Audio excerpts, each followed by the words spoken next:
चौथे चरण का मतदान जारी। 5 बजे तक 56.35% हुआ मतदान।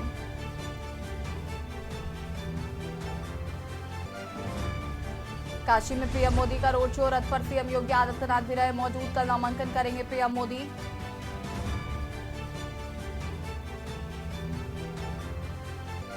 बांदा में चुनाव सीएम योगी का चुनावी होमगार्ड। सीएम योगी ने कांग्रेस पर साधा निशाना। कहा राहुल गांधी और प्रियंका गांधी है एनआरआई। कन्नौज में बीजेपी प्रत्याशी सांसद सुब्रत पाठक की कोतवाल से हुई नोकझोंक। फर्जी शिकायत पर पहुंचे थे सांसद। Video viral.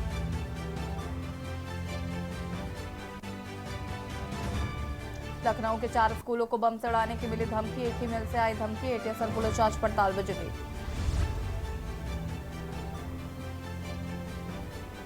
सीबीएसई बोर्ड का रिजल्ट जारी। 10वीं में 93.60%, 12वीं में 87.98% रहा रिजल्ट। लड़कियों ने लहराया परचम।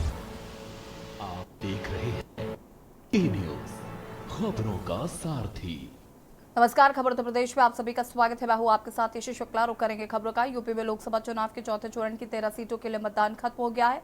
हालांकि जो लोग बूथ के अंदर मौजूद है वो 6 बजे के बाद भी मतदान कर सकते थे। इस चरण में 130 प्रत्याशी मैदान में हैं। अखिलेश यादव कन्नौज सीट से चुनाव लड़ रहे हैं।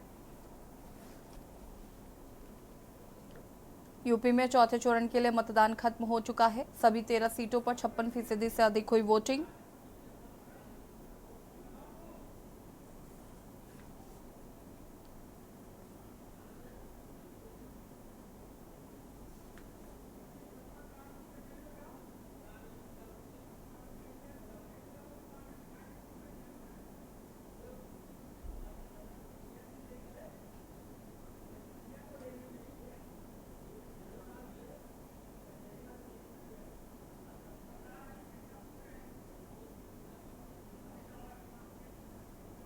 अबरार अली हमारे साथ सीतापुर से जुड़ चुके हैं। अबरार, सीतापुर की बात करें तो क्या कुछ वोटिंग परसेंटेज रहा है?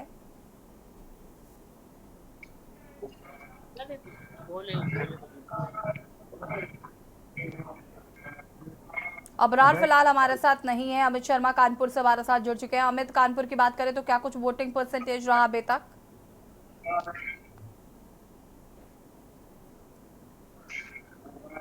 अनम्यूट कीजिएगा अमित। आवाज मेरी मिल पा रही है आपको? जी।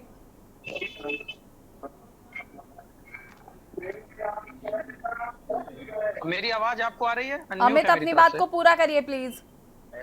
देखिए, कानपुर जो नगर है उसको 2 लोकसभाएं टच करती हैं, कानपुर नगर और अकबरपुर। यहाँ जो अकबरपुर लोकसभा है उसमें 5 बजे तक का जो परसेंटेज आया था वो 54% आया था, और जो कानपुर नगर है उसका 52% आया था। हालांकि 6 बजे वोटिंग बंद हुई है, उसके बाद अभी ये परसेंटेज निकल के नहीं आया है कि कितना वोट पड़ा है। हालांकि यहाँ पर वोट परसेंटेज अगर देखा जाए तो 50% से ऊपर पड़ा है, और जागरूकता दिखी है, क्योंकि दोपहर में धूप तेज होने के कारण मतदाता यहाँ से नहीं निकल पाए थे, तो पोलिंग बूथ खाली रहे थे। लेकिन सुबह और शाम अच्छी वोटिंग हो गई जी।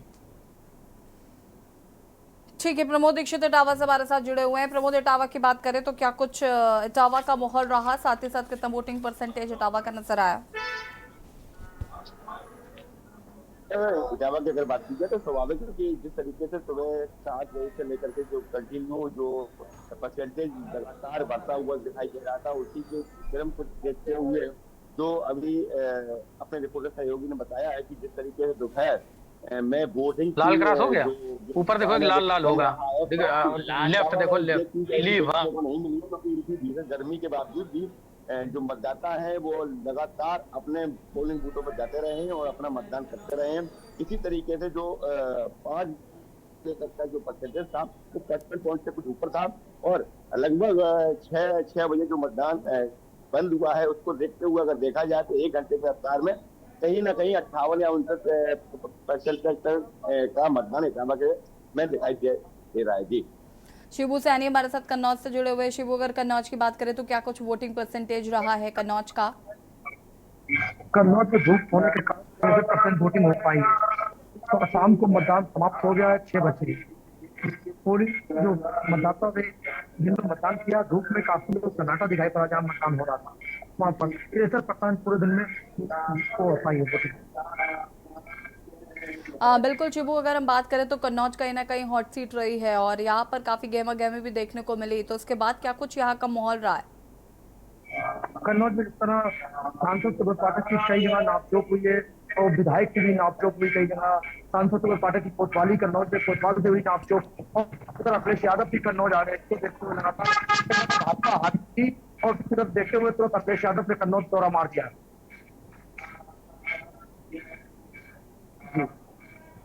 शिवू, अगर हम कन्नौज की बात करें तो कन्नौज में ये कहीं ना कहीं अखिलेश और सुब्रत पाठक जो है वो आमने सामने लड़ाई लड़ रहे हैं। जनता का क्या कुछ मूड है और जनता किस तरीके से इस बार मतदान करने के लिए पहुंची?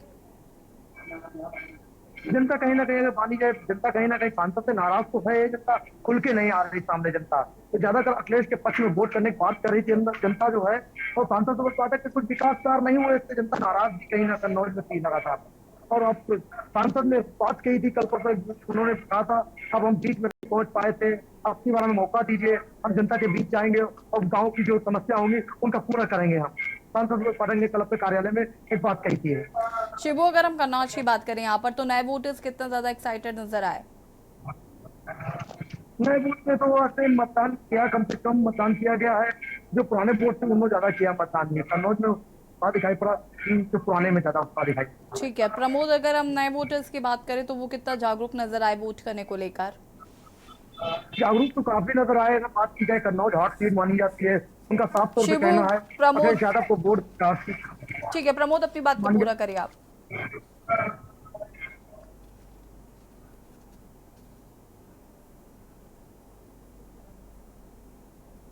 प्रमोद जी, नए वोटर्स कितना एक्साइटेड नजर आए मतदान को लेकर?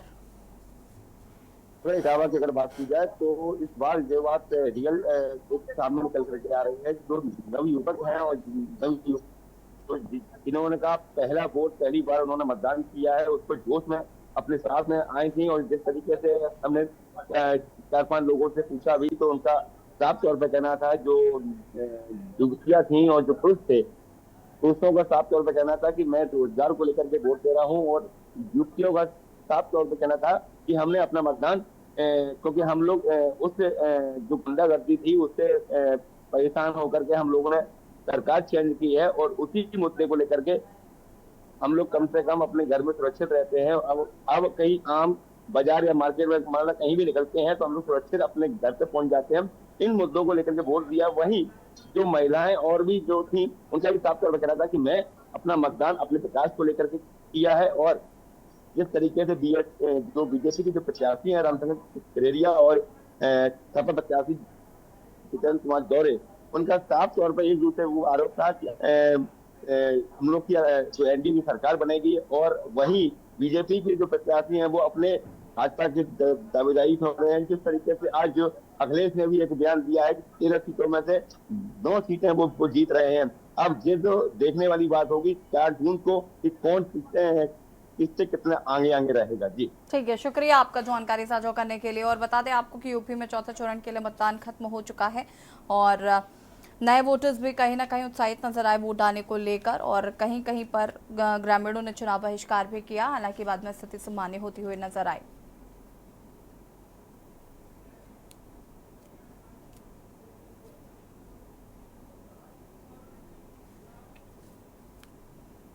लोकसभा चुनाव के चौथे चरण में उत्तर प्रदेश की 13 सीटों पर भी वोट की चोट की गई, जहां पर लोकसभा चुनाव में यूपी के बड़े सियासी चेहरों ने भी मतदान किया है। लखीमपुर खीरी से केंद्रीय मंत्री अजय मिश्रा और फटेनी की प्रतिष्ठा दांव पर लगी। खीरी लोकसभा से भाजपा प्रत्याशी केंद्रीय गृह राज्य मंत्री अजय मिश्रा ने अपने पैतृक गांव बड़वीरपुर में मतदान किया है। मतदान करने के बाद केंद्रीय गृह राज्य मंत्री ने जनता को विक्ट्री साइन दिखाया।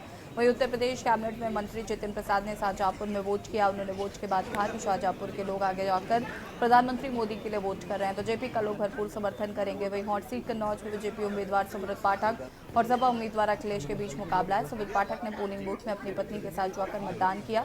उत्तर प्रदेश सरकार के आबकारी व मद्य निषेध मंत्री नितिन अग्रवाल अपनी पत्नी के साथ हरदोई के आर्य कन्या इंटर कॉलेज में वोट डालने पहुंचे, बीजेपी की जीत का दावा किया। कानपुर में विधानसभा अध्यक्ष सतीश महाना ने भी अपने मताधिकार का इस्तेमाल किया और मतदाताओं से बढ़ चढ़कर मतदान करने की अपील की। राखी सचार ने भी उन्नाव में परिवार के साथ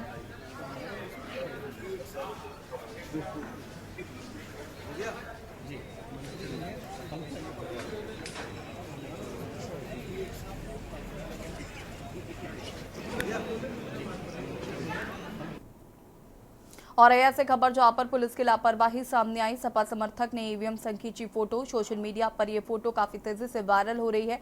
अमनीश नामक युवक ने खींची थी फोटो और ऐसे खबर पुलिस की लापरवाही आई सामने। सपा समर्थक ने ईवीएम संग खींची फोटो।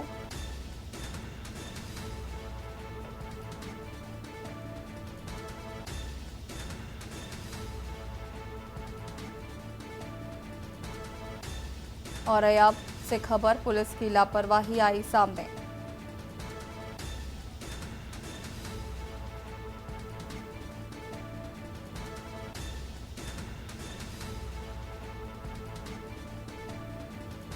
अवनीश नामक युवक ने खींची फोटो।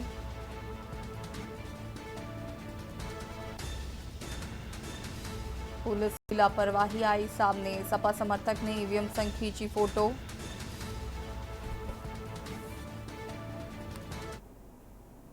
खबर उन्नाव से, जहां सीतापुर लोकसभा प्रभारी नीरज सिंह अपने गृह जनपद हसनगंज में मतदान करने पहुंचे, जहां उन्होंने विपक्ष पर पलटवार करते हुए कहा कि 70 साल के सापेक्ष में 10 वर्षों में मोदी सरकार ने देश को कहां से कहां पहुंचा दिया है। 80,000 किलोमीटर नेशनल हाईवे था, आज 1,80,000 किलोमीटर नेशनल हाईवे है।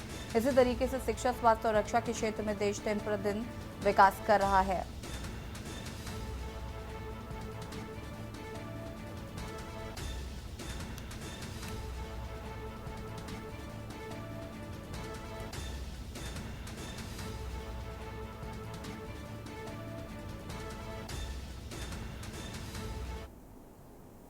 इस देश में 10 वर्ष अन्य दलों का शासन रहा और 60 वर्ष में 55 वर्ष केवल एक ही परिवार का शासन रहा। यानी कि अगर 70 वर्ष का देख लिया जाए, 70 वर्ष के सापेक्ष 10 वर्षों में मोदी जी देश को कहां से कहां पहुंचा। 80,000 किलोमीटर नेशनल हाईवे था, आज 1,80,000 किलोमीटर नेशनल हाईवे। इसी तरह अस्पतालों के क्षेत्र में देखिए, इसी तरह शिक्षा के क्षेत्र में देख लीजिए, तमाम आईएम्स खुल गए, IITs खुल गई, तमाम क्षेत्रों में काम किया। और तो और सबसे महत्वपूर्ण विषय ये है कि रक्षा सौदा जो हम विदेशों से मंगाते थे, जो हम इजराइल से मंगाते थे, अमेरिका से मंगाते थे, रशिया से मंगाते थे, दक्षिण कोरिया से मंगाते थे, आज कोई रक्षा सौदा हम किसी देश से नहीं मंगाते। और तो और हम रक्षा सौदा अभी हमने रशिया को 16,000 करोड़ रुपया का मिसाइल्स वगैरह हमने बेचने का काम किया है। और यहाँ रुकेंगे छोटे से ब्रेक के लिए, जो हाजिर होता है। ब्रेक के बाद एक बार फिर से आप सभी का स्वागत है। खबर सीतापुर से, जो तेज रफ्तार में आंधी तूफान के चलते अलग अलग जगहों से 4 लोगों की मौत हो गई, जबकि एक व्यक्ति जख्मी हो गया। मौके पर पहुंचे अधिकारी मामले की पड़ताल में जुटे। वहीं बिस्वा कोतवाली इलाके में मजदूरी करने गए अधेड़ की 3 शेड के नीचे दबकर मौत हो गई। पुलिस ने शवों को कब्जे में लेकर पोस्टमार्टम के लिए भेज दिया।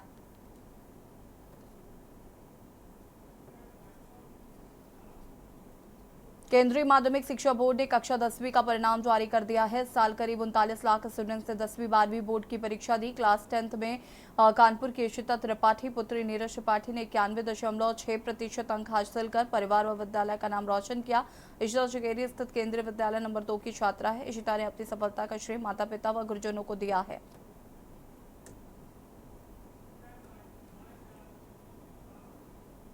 और खबर उत्तर प्रदेश में फिलहाल इतना ही। देखते रहिए के न्यूज इंडिया। नमस्कार, मैं हूं मनोज मानस। स्वागत है आपका हमारे बुलेटिन में। खबर उत्तर प्रदेश में, उससे पहले बड़ी खबर आपको दिखा रहे हैं। कानपुर से इस वक्त की बड़ी खबर सामने आ रही है। बीजेपी और कांग्रेस कार्यकर्ताओं के बीच झड़प की खबर सामने आई है। इस वक्त की यह बड़ी खबर कानपुर से आपको दिखा रहे हैं। प्रधानमंत्री को गाली देने पर भिड़े हैं बीजेपी कार्यकर्ता। कानपुर से इस वक्त की बड़ी खबर, कांग्रेस कार्यकर्ता गुड्डू यादव ने साथियों संग किया है पथराव। पत्थरबाजी में बीजेपी मंडल अध्यक्ष संजय पासवान घायल हुए हैं। कानपुर से इस वक्त की यह बड़ी खबर। आरएस पब्लिक पोलिंग सेंटर के बाहर यह बवाल सामने आया है। तस्वीरें साफ तौर से आप देख पा रहे हैं। बरा थाना क्षेत्र के छेदी सिंहपुरवा इलाके का यह मामला है। बीजेपी और कांग्रेस कार्यकर्ता आपस में भिड़े हैं। दोनों पार्टियों के कार्यकर्ताओं में झड़प सामने आई है। तस्वीरें साफ तौर से आप देख पा रहे हैं। पुलिस बीच बचाव में जुटी हुई है। बीजेपी और कांग्रेस कार्यकर्ताओं में झड़प की खबर सामने आई है। तस्वीरें साफ तौर से आप देख पा रहे हैं। तो कानपुर से यह बड़ी खबर, बीजेपी और कांग्रेस के कार्यकर्ता आपस में भिड़े हैं। चुनाव समाप्त होने के बाद, मतदान समाप्त होने के बाद यह झड़प सामने आई है। आपको बता दें प्रधानमंत्री को गाली देने पर भड़के हैं बीजेपी कार्यकर्ता।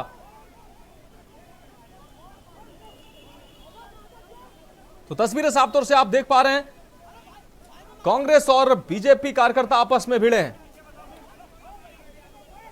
तो दोनों पार्टियों के कार्यकर्ताओं में झड़प देखने को मिली है। आपको बता दें कि प्रधानमंत्री को गाली देने पर यह झड़प देखने को मिली है। पीएम मोदी को अपशब्द कहने पर बीजेपी कार्यकर्ता भड़के हैं और कांग्रेस और बीजेपी कार्यकर्ताओं में आपस में झड़प देखने को मिली है।